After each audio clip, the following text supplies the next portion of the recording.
La dignidad durante toda la vida, pero en un momento muy especial, el último tramo, ese debate tan necesario de un tema que me parece podemos coincidir, como la muerte misma, es un tema que no se trata, un tema por momentos tabú, y los tratamientos para las personas que han llegado hacia esa instancia. Un debate que es urgente. Así es, de alguna manera se va dando en la sociedad, pero esta es una oportunidad, claro, de volver a hablar de esta cuestión que tiene que ver con todos, que tiene que ver con la humanidad. Y nos vamos a dar el lujo de tener esta conversación con un especialista. El doctor, sí, Carlos Peca Soriano, que bueno, es un especialista en medicina de emergencias, magíster en bioética y autor de un libro muy interesante que desde ya recomendamos, Morir con dignidad en Argentina. Acá lo tenemos, ya lo vamos a presentar.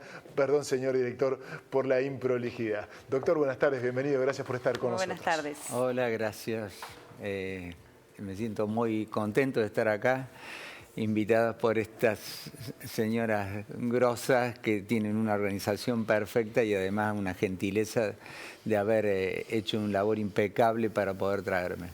Perfecto. Bueno, el libro, lo decíamos, no sé si decir que es tabú está bien o es llevarlo a un lugar un poco extremo, pero ¿cómo nos cuesta hablar de todo ello?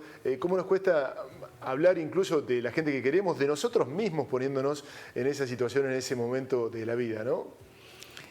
Y, a ver, hay varias cuestiones. Primero que es un tabú en Occidente hablar de la muerte, no así en Oriente.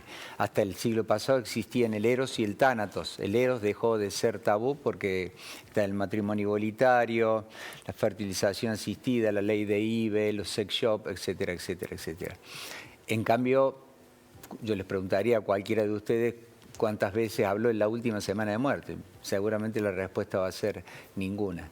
Sin embargo, es un debate necesario porque nosotros en la Argentina, a pesar de en el 2012 haber sacado una ley de muerte, mal llamada ley de muerte digna porque es una modificatoria de la ley de derechos de los pacientes. No vamos a dar los números de la ley porque la gente se los olvida. Pero esa ley, sancionada en mayo del 2012, dice más o menos así, que todo paciente tiene derecho a aceptar o rechazar cualquier terapia física o biológica con o sin manifestación de causa, inclusive aquellos tratamientos de hidratación o nutrición cuando los mismos prolongasen una situación de enfermedad irreversible o incurable de grave sufrimiento, ya sea físico o psíquico para el paciente. Vale decir que usted puede decir, sáqueme esta sonda, no quiero tal tratamiento de quimioterapia. Y si usted estuviese en coma, su familiar lo puede decidir por usted. Inclusive el Código Civil refrenda esta ley, sancionado el 1 de agosto del 2015, como todos ustedes saben. Refrenda en el artículo 59 y 60 del nuevo Código Civil, refrenda esta ley. Vale decir que, dice el Código Civil, vio estos pacientes que no tienen dónde caerse muertos y que un samaritano viene a traerles los medicamentos, que no tienen nadie, no tienen familiares, hasta un allegado, dice el Código Civil, que puede decidir por este paciente que no estuviera en su sano juicio, ¿no? Si no, decide el paciente. Es tan clara esta ley y es tan fuerte que una ley que está refrendada por un Código Civil es fuerte. Sin embargo, la mayoría de los profesionales de la salud y casi el 100% de los ciudadanos la desconocen. Por lo tanto, si uno tiene un derecho y no sabe que lo tiene, pues no lo tiene. Una de las 4 condiciones básicas de los actos autónomos, según Faden y Bechen, es el conocimiento. Hablando de plata y de dólares, si un samaritano le deposita $1 millón en el banco y el gerente del banco se le ocurre que no le va a avisar y usted no sabe que lo tiene, no lo tiene. Puede estar ese $1 millón. Obviamente que no va a pasar eso, pero estoy poniendo una situación muy grosera para que nos demos cuenta. Y esto pasa con nuestros derechos. El único derecho que a ustedes les hacen conocer, a nosotros nos hacen conocer, cuando lo están por meter en cana y le dicen, usted tiene derecho a permanecer en silencio, toda palabra que diga.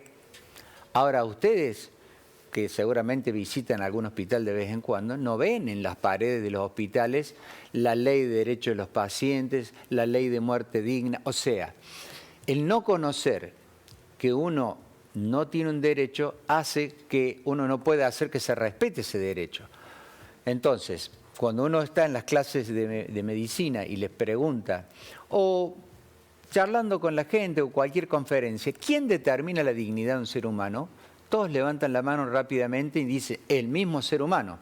Esto que es tan fácil de responder, en la práctica no se da. ¿Por qué? Porque de un lado está el profesional de salud, que estamos, y está muy bueno que así sea, estamos entrenados, hemos sido seteados, nuestro chip está en salvar vidas, está muy bueno que así sea porque se salvan muchas vidas. Pero en esa vorágine de meterle un tubo, el otro tubo, de meterlo en terapia intensiva, otra droga, no nos damos cuenta muy bien cuándo dejar de tratar, cuándo ya no hay más nada que tratar porque es irreversible, es incurable esa enfermedad y el paciente le estamos prolongando la vida. ¿Lo hacemos con mala intención?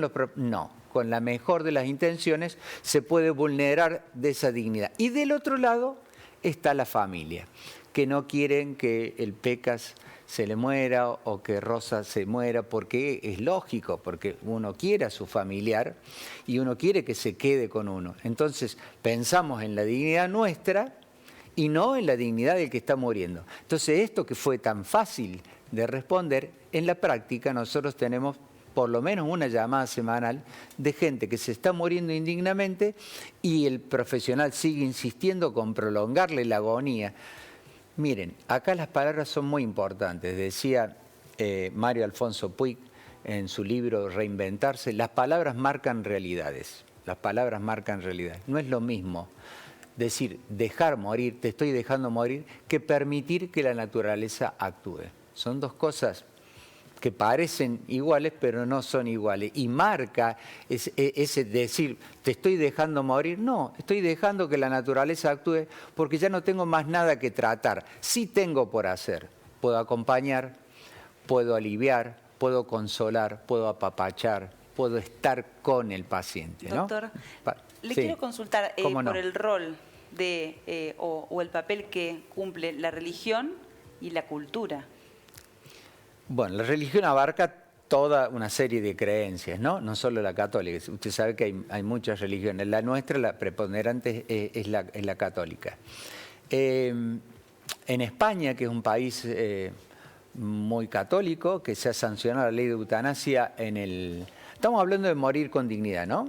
Que no es Pero lo mismo, también interrumpo para hacer puede, un paréntesis. en los países donde está legalizado, morir con dignidad puede significar la eutanasia. Ya vamos a ver Pero bien la son diferencia. cosas distintas. Digo, Vamos a para marcar la abrir el juego. diferencia.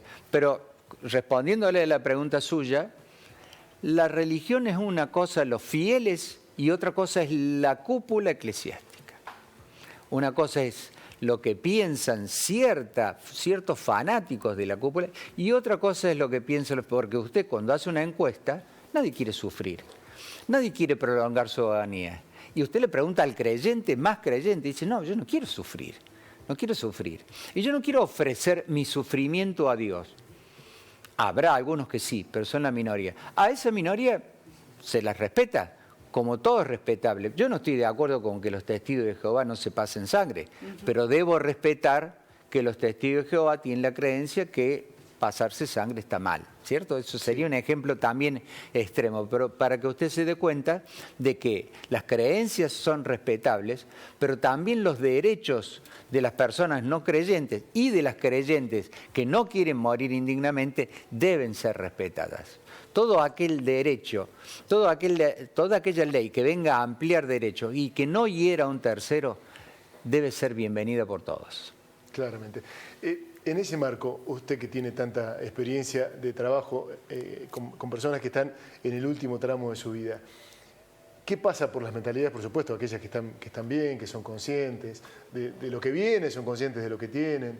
¿Qué es lo que desean? ¿Qué es lo que esperan? ¿Se aferran al último respiro o buscan una salida ya, en medio de tanto dolor, ¿no? Existe todo, hay todo un arco iris de posibilidades, pero hay un momento, y hay estudios al respecto, en que los pacientes consideran su situación de vida peor que la propia muerte.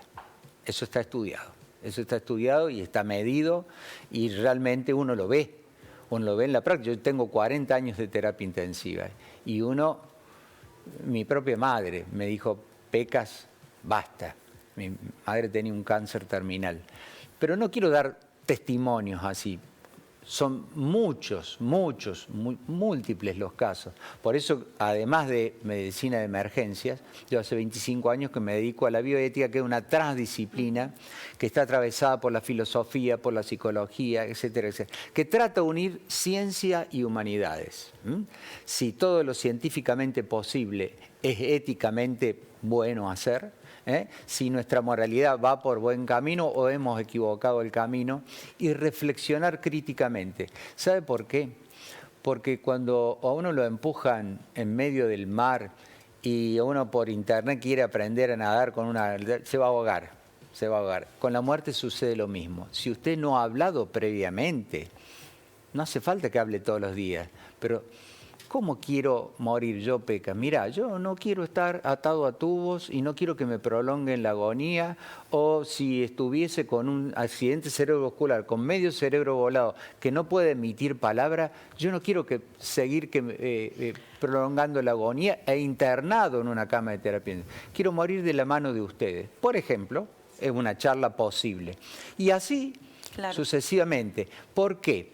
Porque cuando estamos en ese momento de vulnerabilidad, vulnerados, no vulnerables, estamos vulnerados por la enfermedad, agobiados por la enfermedad, estamos infirmus, enfermo viene del latín que significa, infirmus significa falto de firmeza, vale decir que nuestra autonomía está menoscabada.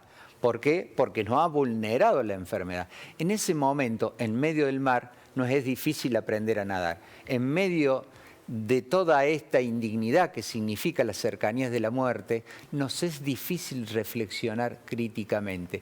El libro que hemos publicado el año pasado y que lo venimos presentando por todo el país, nos trata de empoderar con un lenguaje coloquial para que nosotros, antes de caernos al mar, antes de estar en las cercanías de la muerte, reflexionemos serenamente a ver cómo queremos morir dignamente. No hay mayor inhumanidad que una muerte indigna. Pecas, está hablando mucho del mar. Hay una película, recién hablaba de España también, que se llama Mar Adentro, que es el testimonio de una persona que está pidiendo 26 años. Claro, San Pedro. que poder morir naturalmente. Le quiero consultar, este libro es la militancia de la posibilidad de morir naturalmente, o habla de la eutanasia también. De las dos cosas habla, porque lo que yo dije de ley, que ya está aprobada en el 2012, o sea que ya cumplió 13 años, ahora en mayo cumple 13 años,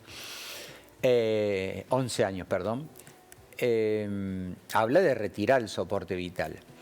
Pero ¿qué hacemos con esos pacientes que tienen ELA? Por ejemplo, Alfonso Oliva era un paciente de 36 años que estaba postrado en su silla de ruedas. ELA es una enfermedad neurodegenerativa que te va paralizando paulatinamente todos los músculos hasta no poder mover nada. Cuando yo lo conozco, Alfonso Oliva tenía 36 años, estaba postrado en una silla de ruedas, podía mover solamente sus pestañas.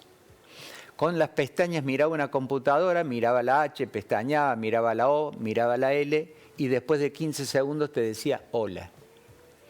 Entonces llevamos a 3 diputados. Alfonso había dejado escrito una carta para mí y para su abogada. Decía que él no iba a poder disfrutar de los beneficios de una ley de eutanasia, pero que él quería que nadie sufriera el sufrimiento existencial que él estaba viviendo. ¿Y cuál era el sufrimiento de Alfonso? Alfonso en la cama, en la pieza al lado, tenía a su madre con una CB, ¿no? Él estaba atendido por 4 o 5 personas, alimentado por una sonda que le iba directamente al estómago. Y cuando una periodista le pregunta, ¿qué es lo que más extrañas de la vida, Alfonso? Alfonso, luego de media hora, imagínense lo que demora así pestañeando contestar.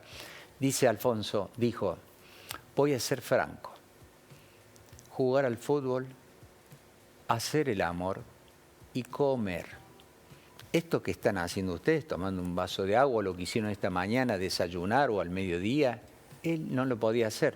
De noche soñaba que jugaba al fútbol, que hacía el amor, que corría, que comía, y de día se despertaba en esta horrenda pesadilla de estar inerme en una silla de ruedas, asistido por 4 con relajación de esfínteres, atragantándose con su propia saliva, sin degustar un vaso de agua. Entonces, para aquellos pacientes en los cuales ya no hay nada que retirar, ¿qué le íbamos a retirar a Alfonso? La sonda gástrica, que le alimentaba directamente con un líquido a su estómago, y que muriera en 15 días. No le podíamos retirar nada a Alfonso. No había, ¿qué podía hacer la medicina paliativa en Alfonso? Entonces la ley, nos pusimos a escribir, durante 1 año y medio estuvimos escribiendo la ley, es uno de los 3 proyectos que hay ya en la Cámara de Diputados de la Nación, se llama Ley Alfonso, Derecho a la Prestación para Morir Dignamente. Es muy segura, ¿por qué? Porque tiene que estar el médico de cabecera, el médico que lo ha venido atendiendo a Alfonso durante toda su vida. Él emite, si Alfonso se lo pidiera y Alfonso estuviera en sus cabales, como lo estaba totalmente lúcido. En no más de 15 días tiene que dar un dictamen, después va a un médico consultor que tiene que ser de la misma especialidad de la patología de Alfonso, en este caso un neurólogo. En no más de 15 días, pero lo puede emitir en 3 días al informe, tiene que emitir un informe. Pero no basta con esos 2 informes. Después va a una tercera conserjería formada por varias disciplinas, entre ellos la medicina paliativa, la salud mental, etcétera, etcétera, etcétera. Tiene que aseverarse esta ley o que este paciente haya tenido acceso a la medicina paliativa, que no esté muriendo porque tenga mucho dolor y no pueda yugularlo, que tenga acceso a la salud mental, que no esté en una depresión aguda que pueda ser yugulada por drogas o por psicoterapia. Entonces, esta ley es muy segura. Esta, a diferencia de la ley de muerte digna, no la puede decidir un tercero, la tiene que decidir el propio paciente o haberlo dejado escrito. Claro. ¿Está clarísima la diferencia? Hemos hablado de la ética, hemos hablado de los sentimientos, de las emociones. Hay una cuestión económica también que está por detrás de todo esto. Recién hablábamos de este dato, la cantidad de dinero que la persona, la familia de la persona, pone en juego, representado a través de la cantidad de años que tuvo que trabajar para conseguir ese dinero, ¿no? Sí, es lamentable, pero también juega ese tema en algunos médicos, en algunos laboratorios, en el probar de nuevas drogas. Ginés González García, el ex ministro de Salud, tiene un gran sanitarista y tenía un estudio al respecto. Decía que gastábamos, en los últimos 10 días de nuestra vida, gastábamos igual que en los últimos 25 años de nuestra vida. O sea que eso representa una injusticia sanitaria tremenda, tremenda, ¿no? Y que los gastos en salud no son infinitos. Nosotros tenemos que saber administrar. Eso forma parte de un gran capítulo en la bioética que se llama justicia sanitaria. Carlos Peca Soriano, Morir con dignidad en Argentina, un libro necesario y un debate necesario para la sociedad y necesario de encararlo claramente. Es lo más natural que hay en la vida, es lo que sabemos que va a ocurrir desde que nacemos, sin embargo nos cuesta tanto enfrentarlo. Sí, sí. Hablarlo. Nos cuesta, debatirlo. Pero nos vamos a morir todos, nos va a igualar y no está mal. Kant ya lo decía, el Estado es el mayor responsable de resguardar las libertades individuales. ¿Y qué mayor libertad que aquella que poder vivir dignamente y como parte final de esa vida poder morir dignamente? Gracias, Carlos, ha sido un placer. Gracias a Un ustedes. gusto, muy amable. Muy amable.